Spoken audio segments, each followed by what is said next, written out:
Salut. Andrei? Eu? Da. Aici. Darius 6? Darius Aici. 6. Feci? Prezent. Nepoto? Prezent. Iepuroi? Prezent. Mitica? Aici. Rize? Rize? Vreau să mă Aici. prietene. Easy? Prezent. Ice Pro? Aici. Dranca?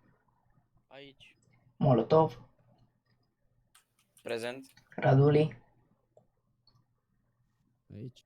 Negan? Prezent. Kaneki? Aici. Helper avansat trebuie să facă 150 de tichete, ai 177. Îți trebuie 200 pentru apă. Deci, soarta ta, cum s-ar zice, este decisă de feedback-ul pe care îl ai aici. Bine? 56 cu 6. 56 cu 6. Ești pe drumul bun momentan, așa că îți primești apă. Să mai plictisi decât toată lumea asta. Ai apă la moderator. Mulțumesc. Bun. Cătă. 177. Da. Da. Asta e așa. Ce s-a întâmplat? Etichete. Câte etichete are așa de Aia, puțin. puține, nu? Pe drumul lui Laur. Nu, e pe la jumătate lui Laur. Cătă, ai 2 săptămâni tank, cum trebuie să zicem, deci o să-ți primești un up chiar până la lider admin. Ți-am luat în față, gândim la fel. Așa, bun. Lider admin 10, moderator 13, fondator 12, cofondator 11, head of staff 10. Bun, vreau să spun acum, ca să știi dinainte, treaba ta ca lider admin este să-ți faci un raport cu toți adminii tăi și să spui care cum crezi tu că s-a descurcat cel mai bine, care s-a descurcat cel mai prost, care crezi că merită up, /down, / că înțelegi tu mai departe. Ok. Bun. Poți să-mi zici câte etichete am avut? Sigur, 1264 de rapoarte. Mersi. Plăcere. Sincer și noi îți mulțumim. Putem continua. Panzi. Tot eu am rămas locul 1. Ai moderator avansat Panzi. Da. Ai 268 de rapoarte și îți trebuie 400 pentru a rămâne. Da. Deci vei retrograda cam până la un helper avansat. Nu-i problemă, boss. Ok. Tu știi, frate. Ți-ai luat efectiv 50% de down. Este indisponibil Francesco în momentul de față. Andrei 45, la final îmi dai mesaj privat și îmi spui cine și cum te-a deranjat. Andrei 45, ce grad ai? Moderator avansat, la fel ca Panzi, îți trebuie 400 de etichete să rămâi, ai 356. Ești la limită, o iei o tură în jos, da? Până la moderator. Ok.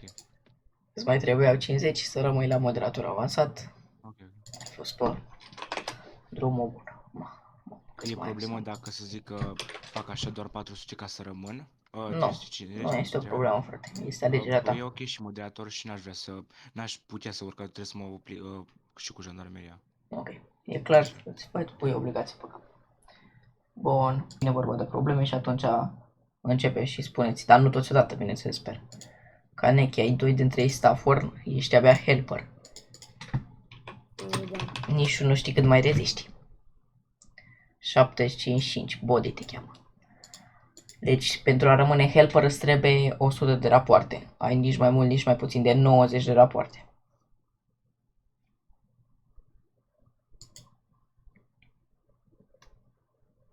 Bun, îți dau și ție de ales. Rămâi la helper cu staffer 3 din 3 sau cobor la helper în teste cu niciun staffer. Cobor la helper în teste. Ok.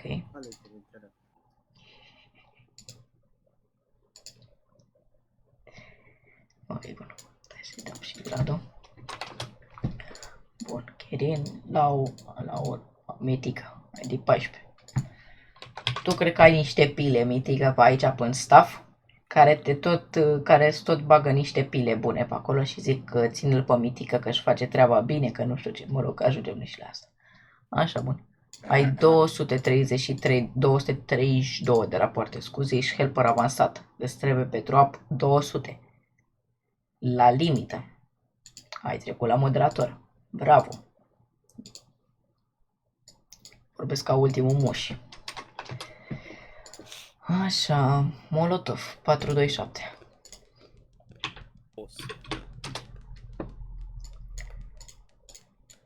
Ai nici mai mult, nici mai puțin. Da. Ai nici mai mult, nici mai puțin de 161 de rapoarte. De etichete. Ca să rămâi la helper avansat, îți trebuie 150. Deci vei rămâne helper avansat. M-a bătut matematica. Mulțumesc. Ai de 60. Ianis.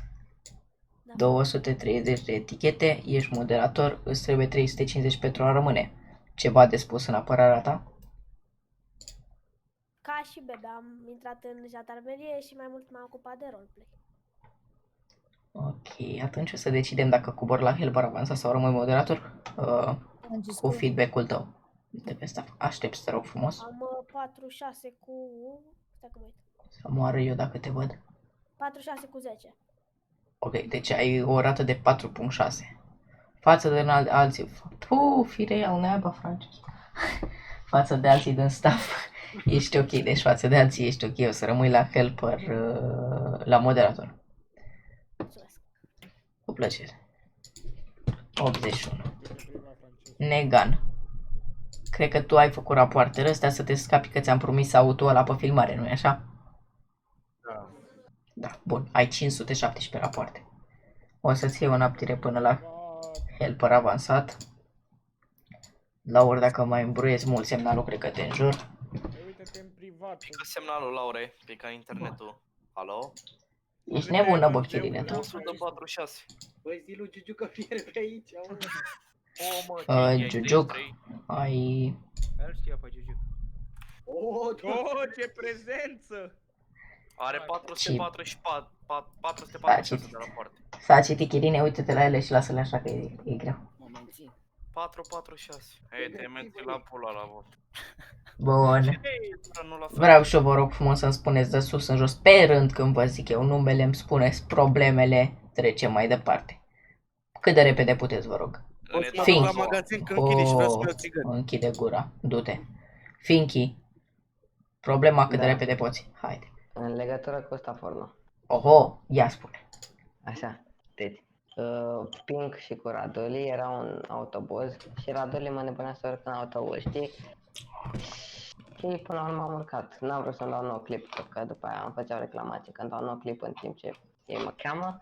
Și m-am urcat și după mă trezesc cu Stafan de la Giugiuc. Giugiuc? Pink e scos acum Stafan în legătură cu gen, el avea legătură ca mine. Gen, el avea în legătură ca mine. Cred că o să ții 2 din 3 staff-uri că te-a bătut româna. Mă rog, trecem peste. Lasă. Bun, o să ți-l scoți și ție. Ai grijă. Bun, și să te uiți în privat. O să mă uit, frate, în 3 privaturi. Cătă! Rapid, problema ta. N-am probleme. Te-ai dus la vânadă, căprioare, unde te-ai dus? Ok, să lăsăm în pace, poate conduce sau face ceva. Acum auzi, poc. Are tot cu la căprioare acolo. Bun. Panzi, problema ta rapid. N-am. Andrei? Să pui activitatea aia cu Andrei activitate și fiecare știe. Dar nu mai e. Să mai pleci și după aia, nu. Nu se mai fac. Ok, atunci. Staff la curent cu toate. Ok. Bebe. Stai să vezi câte probleme are ăsta. Nici o problemă, Francesca. Mamă. Corleone. Cred că e prima ședință care n-are La ăsta ultima probleme. ședință la ultima ședință făcută de mine, cred că am stat o jumătate de oră să vorbesc cu el și am încercat să plec cât mai repede, că deja mă durea capul. Nu ai Prea probleme? repede băiatul ăsta. Corleone, nu ai probleme? Am zis că n-am. Excuză-mă pe mine. Darius Cosmin. Așa, problemele Poți să-i sunt sac care cele Da, mai te rog. cunoscute cu spamul de etichete, nu neapărat spam, că e mult spus spam. Știți, fraților, etichetele, dacă vă spune cineva etichet cu fix și voi nu aveți acces la fix, de ce să vă duceți? Un raport plus Ca să se nu întrebe contează, proști. credeți-mă. Te-ai gândit că poate unii sunt mecanici, caut din alea? Bun, sunt absolut sigur că cei din facțiune nu stau ei să fie mecanici, sunt absolut sigur, fiindcă e după pe /A un admin cu acces la fix la mine, vă rog eu. Și vă rog, citiți tichetele, mai sunt tichete, poate cheamă pe cineva. Și încă o problemă cu asta, care ar trebui să împiedice și tichetele făcute cu mafia sau cu facțiunea din care faci parte, să nu se mai ia în considerare tichetele dacă mie îmi spune unul, scrie în tichet că îl vreau pe nu știu care. Să nu mai stai să le citești, fiindcă sunt oameni care în loc să dea un mesaj în privat... Bun, stai puțin, te contrazici efectiv tu singur pe tine. Bun. La punctul 1 ai spus să se citească etichetele, la punctul 2 să nu se mai citească etichetele. Am zis să nu se mai facă etichete cu prietenii tăi, nu neapărat că prieteni, cauți pe cineva, dă-i un mesaj în privat, nu trebuie să faci un tichet. Că poate lumea, efectiv, sunt multe etichete, se întâmplă. Dacă consideri că m-am contrazis, m-am contrazis. Ok, Asta e singura problemă, în rest problemele sunt știute și sunt foarte bine știute. ok. Ești un om de încredere în facțiunea asta, mai ales când îți zice un fondator principal, nu accepti în poliție și tu accepti că, și mai ales îi spun lui Scrib, nu accepti decât dai teste și tu îi spui că trebuie să accepte, că ești Cosmin. De asta ți-ai luat un mare out din poliție. Pentru cei care îl știți pe... Dacă îmi fac treaba... Dacă îți faci treaba, este o greșeală. Mulțumim, a tot știutorule. O să trec peste tine, Darius. Dranca, te-ai pus pe defend, du-te dracu de aici. Easy, N-am nicio problemă. o, ce veste minunată. Am eu o Feci. problemă cu Easy. Ți-a venit rândul și nu știam eu. Feci, Zic ca aia la ședință. Da, în legătură cu stafful ăsta, nu stai și mie, nu aveți nicio problemă. Nu am. n-ai, o, ce veste minunată. Negan, Imunitate transfer, mă? Nu. Opex, No problem. perfect, Pașa. Da, una mică. Aoleu, ia zi. E mică, pe bune. Yes. ca să mă- Deci am dat transfer 7 zile unui băiat Mhm. și am impresia, astăzi l-am dat și am, Nurofen, dacă îl știi, și am impresia că tu îi Și-a cumpărat an transfer gen. Imunitate transfer. Mă rog. Și-a pus protecție de level 3. Apare că domnul Pașa. Microfonul ăla de la căștile alea HyperX le ții în gură? Eu? Scuze, n-ai, mai bine așa? Cel mai bine, mulțumesc. Raduli. Dar de aici gradul de imunitate transfer prostule. Raduli. 3 etichete cu feci până acum. Radu, care ai vorbit? Care ai vorbit? Serios. Ai Stafford 2 din 3. De ce mă lasă? Bă. La mișto, La mișto te iau. am așa ceva. Jumătate de oră. Ok. Ce e de săracul nu mai are voce. O secundă, pia.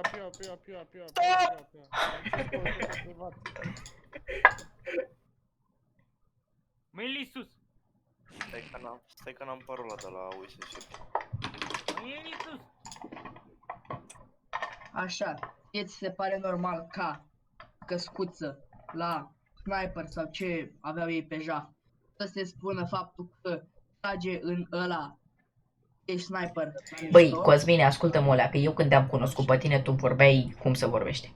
Ca să vorbești, sau cel puțin să încerci să vorbesc cum vorbesc eu, /Laur, e o diferență foarte mare. Trebuie să-ți calculezi cuvintele în cap. Nu poți să iei o pauză și să-ți calculezi cuvintele, pentru că spui o pauză acolo care tu spui ceva, sar la altceva. Eu nu înțeleg ce vrei tu să spui. Vorbește normal, te rog. Da, Francesco, vorbesc foarte normal. Începe de la început. Povestește tu, Eduard, poate eu sunt așa de retardat încât nu sunt capabil să povestesc ce s-a întâmplat. Așa se vorbește. Am început la început de carieră. O spun eu, da, bun, eram la Dai. Jaf Vrei să spui tu?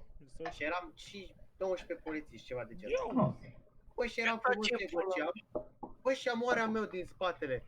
Băi, a vrut să treacă unul prin spatele meu și moare cu aia. Random. Și după aflu că trebuia să mor eu prima dată, care negociam și n-aveam nicio treabă cu căutarea sniperului. Bun, i-ai dat J la băiatul ăla? Te-am dat mesaj direct. Bun, i-ai dat... Dădeam direct bani. Ei, dar, păi știu că tu ai nervi, tu ai niște grade la fel ca Cosmin, aveți niște grade să dați direct banuri, auturi de astea, că nu avem grade. Gura, Este ceva normal. gura. Gura. Bun, cine era sniperul? Nu, ți-am spus. Și Giugiu care negocia cu mafia YouTube dintr-o dată. Giugiuc? Da. Ceva de spus în apărarea ta? Eram civil, eram doar cu frate și pe rest eram încă cu civil și încă un postatic. Bun, tu ca head of staff știi foarte clar că civilii nu au voie... Taci din gură! Știi prea bine că civilii nu au voie să dea jaf cu mafioții. Tu, fiind și head of staff, erai civil, nu ai nicio mafie. Uite, nu mai era mafiot, frate. Băi omule, tu ești civil, te-ai dus să dai jaf cu civilii, cu mafioții. Ai voie să faci treaba asta? Nu era mafiot, frate. Bă, tu ești prost? Dar n-ai voie să l-am văzut zilele astea în 5 facțiuni, l-am văzut prima oară mafiot, acum l-am văzut ieri, l-am văzut poliție și acum nu mai eram cu nimic. Pe cine? Frate, ieri eram poliție, n-a venit el la pe ăsta, am făcut roleplay cu el doar ca polițiști, eram toți acolo. Eu știu în ce facțiune, ce face el. Frate, e mafia Am YouTube. crezut că a ieșit din... Frate, e lider la mafia YouTube. Păi da, și l-am văzut în poliție ieri, întreabă-l pe Edward că a venit și a făcut roleplay cu mine. Și după azi nu l-am mai văzut și era... Bun, taci din gură puțin. Întrebarea mea este alta, sau hai să o reformulez. Tu erai un civil care era un jefuitor la o bancă, da?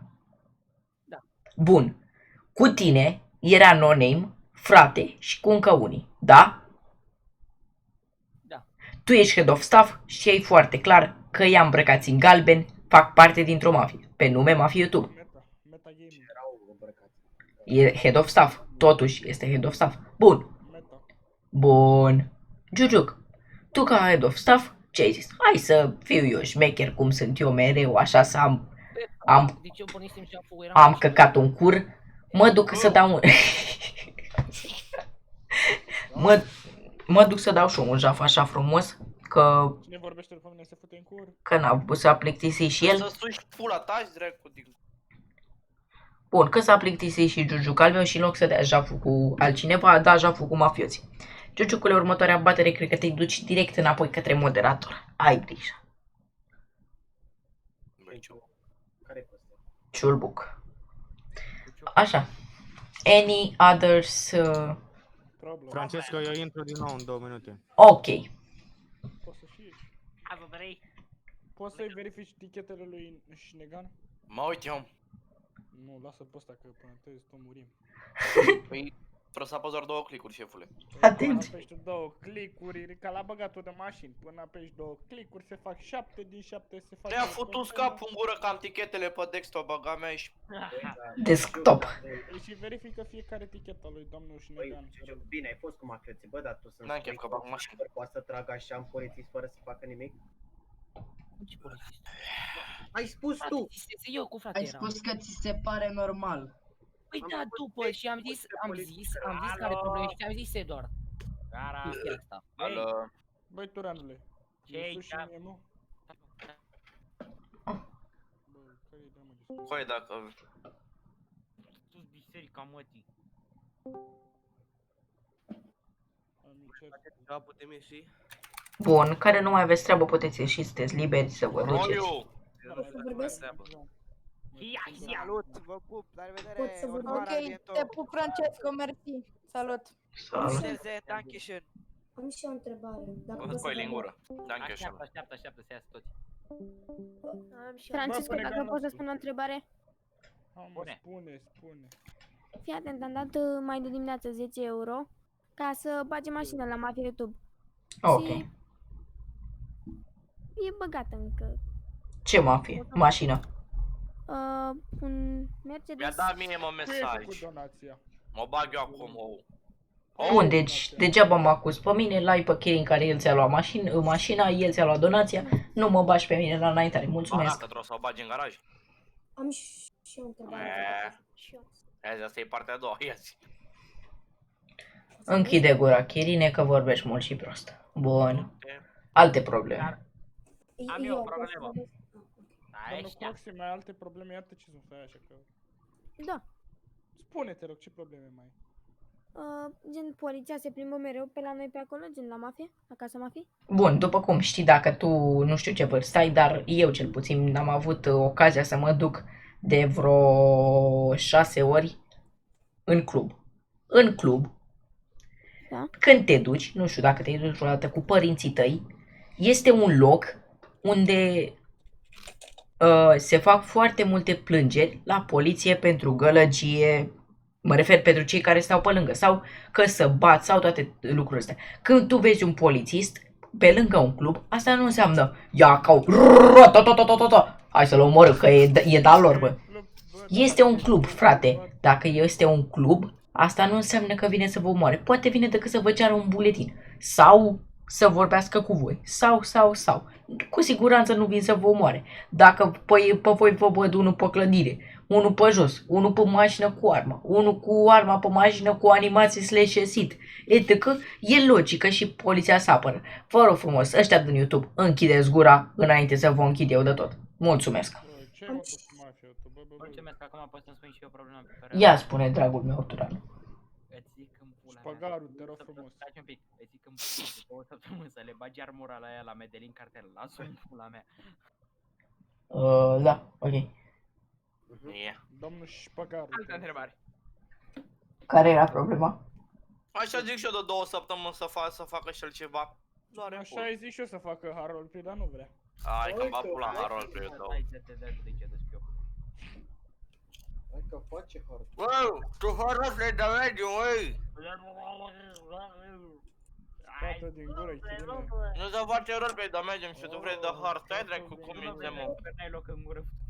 Francesco, trebuie să am un anumit număr de ore care să stau în, gen, că trebuie să stau în sau așa? Cine e și cum te cheamă? Nu, frate, nu ai un număr de ore. Bun, băieții, cam atâta și cu această ședință. Vă mulțumim pentru prezența dumneavoastră. Să aveți o seară plăcută. Salut, băieți. O să fie vreo 22 de minute să vă uitați la acest mirobolant episod. N-aveți cum să vă plictisiți la așa ceva. Salut!